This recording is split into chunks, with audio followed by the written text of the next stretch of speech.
నమస్కారం news 9 TV Telugu వార్తలకి స్వాగతం.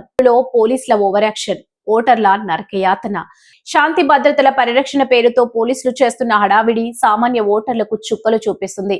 ప్రజాస్వామ్య పండుగను పోలీసులు పగ తీర్చుకునే వేదికగా మార్చుకున్నారా అన్న అనుమానాలు వ్యక్తమవుతున్నాయి. పోలింగ్ కేంద్రాల వద్ద రక్షణ కల్పించాల్సిన పోలీసులు ప్రజలను ఇబ్బంది పెట్టడమే లక్ష్యంగా పెట్టుకున్నట్లు కనిపిస్తుంది. దారులన్నిటినీ బారికేడ్లు తాళ్లతో మూసేసి సామాన్యులను చుట్టూ తిప్పుతున్నారు. అసలు లోపలికి ఎవరిని పంపిస్తున్నారు, ఎవరిని అడ్డుకుంటున్నారు అనే దానిపై కనీస స్పష్టత లేదు. సమగ్రమైన చెకింగ్ లేకుండానే కొందరిని పంపిస్తూ మరికొందరిని గంటల తరబడి వేచి చూసేలా చేస్తూ వివక్ష చూపుతున్నారని ప్రజలు న్యూస్ 9 టీవీ కెమెరాల ముందు వాపోతున్నారు. అంతేకాకుండా సెల్ ఫోన్లు లోపలికి అనుమతించబోమని చెబుతున్న పోలీసులు ప్రాథమిక తనిఖీలు చేయకుండానే ఓటర్లని లోపలికి పంపిస్తున్నారు.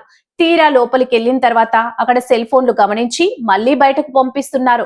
గంటల తరబడి క్యూలో నిలబడి లోపలికి వెళ్లిన ఓటర్లను మళ్లీ బయటకు పంపడం పోలీసుల అసమర్థతకు పరాకాష్ట కాదా అని జనం ప్రశ్నిస్తున్నారు.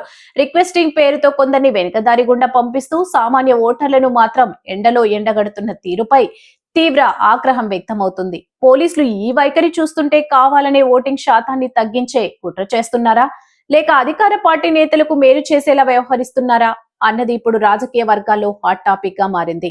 ఖబర్దార్, పోలీసులు అది చేస్తే ప్రజలు చూస్తూ ఊరుకోరు. ఓటు హక్కును వినియోగించుకోవడానికి వచ్చిన ప్రజలను ఇబ్బంది పెట్టే హక్కు మీకెవరిచ్చారు? ఈ రోజు 60వ వార్డులోని ఎన్నికలు గవర్నమెంట్ స్కూల్ దగ్గర ఉన్నాము. ఇక్కడ పోలీసు యంత్రాంగం మీద ఇక్కడున్న స్థానికులు ఏమంటారు ఒకసారి వారి మాటల్లో తెలుసుకుందాం. చెప్పండి.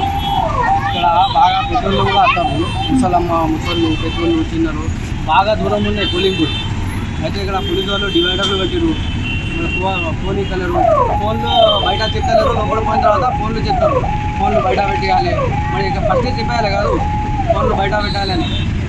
మరి ఇది చూడండి, ఇది డివైడర్ పెట్టరు మొత్తం. ఎట్లా పోవాలి ఇప్పుడు? కొన్నోళ్ళకి ఫోన్ రాదు, ఎట్లా పోవాలి? ముసళ్ళు ఉంటారు, బాగా ఏజ్ ఉంటాయి, 75 years ఉంటాయి, 80 years కూడా అబవ్ ఉంటాయి. వీల్చైర్స్ కూడా పెట్టాలి ఉంది. ఒకటే పెడితే ఎవరు ఎంతమంది సౌకర్యం పెడతారు? కనీసం 4 అయినా ఉంటే మంచిగా ఉండే, అది కూడా పెట్టాలి. బాగా ఇబ్బంది అవుతాను. ఇక్కడ నుంచి పోవాలి అంటే బాగా ఇబ్బంది అవుతుంది.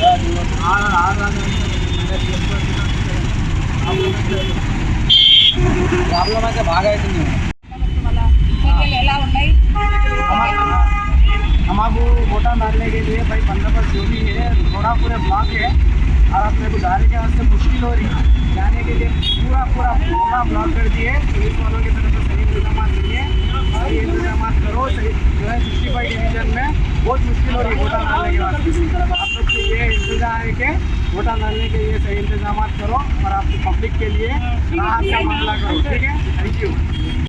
క్షణానికి మారుతున్న తాజా అప్డేట్స్ కోసం చూస్తూనే ఉండండి న్యూస్ 9 టీవీ తెలుగు. జై హింద్.